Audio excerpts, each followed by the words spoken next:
Si nous sommes faibles politiquement et financièrement, parce que je vais vous dire tout à l'heure, notre faiblesse politique s'explique par notre faiblesse financière, c'est parce que nous n'avons pas le sens de l'économie coopérative.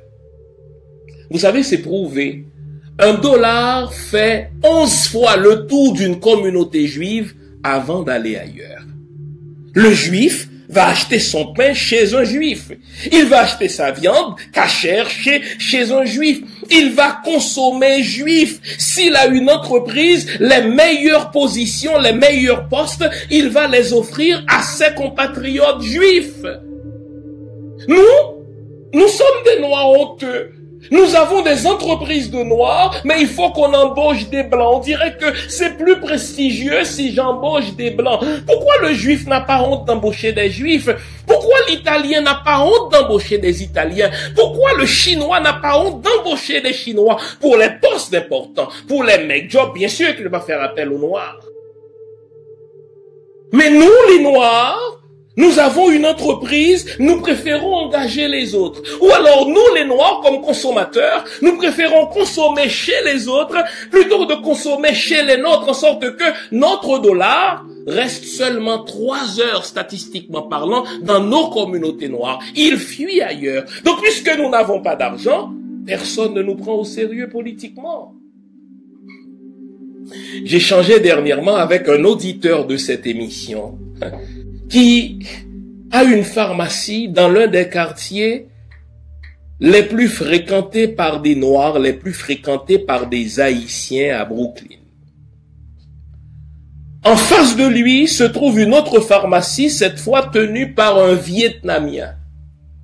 Et mon ami me dit avec tristesse comment il constate que jamais un Vietnamien ne va-t-il acheter ne serait-ce qu'un Tylenol dans sa pharmacie à lui. Pourquoi? Parce que le Vietnamien, il sait qu'il doit consommer chez un compatriote, ne serait-ce que pour le rapprochement culturel, ne serait-ce que pour l'aisance langagière, il va acheter son Tylenol chez le pharmacien vietnamien.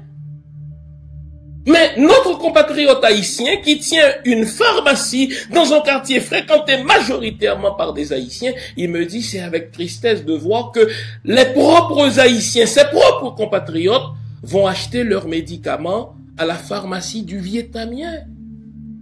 Généralement, quand on fait ça, soit c'est par inconscience identitaire, nous ne comprenons pas ce qu'on appelle l'économie coopérative. Nous devons faire en sorte que notre argent reste dans notre communauté. Ou alors, je vais vous regarder droit dans les yeux pour vous le dire. Je demande à Winnie de me faire un gros plan. Pendant la période de l'esclavage et pendant la période de la colonisation, on nous a instillé la jalousie.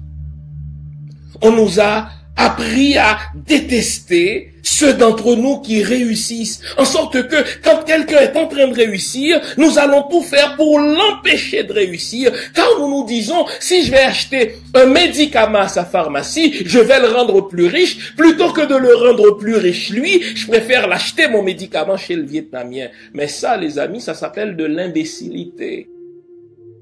Ne soyons pas étonnés que lorsque les politiciens vont considérer les enjeux communautaires, ils vont considérer les intérêts des Juifs, ils vont considérer les intérêts des Chinois qui sont arrivés longtemps après nous dans nos pays d'accueil, mais quant aux Noirs, ils disent, écoutez, ceux-là, ils n'ont pas de conscience identitaire, ils ne comprennent pas le principe de l'économie coopérative, on s'en fout. Nous avons notre responsabilité là-dedans. 2 responsabilités. La première responsabilité, c'est de nous renforcer en tant que consommateurs financièrement. Quand vous allez consommer, quand vous allez donner un ouvrage pour des travaux de rénovation chez vous, je prends cet exemple-là, quand vous allez faire réparer votre voiture, la première question que vous devez vous poser, est-ce que ce commerce-là est détenu par l'un des miens?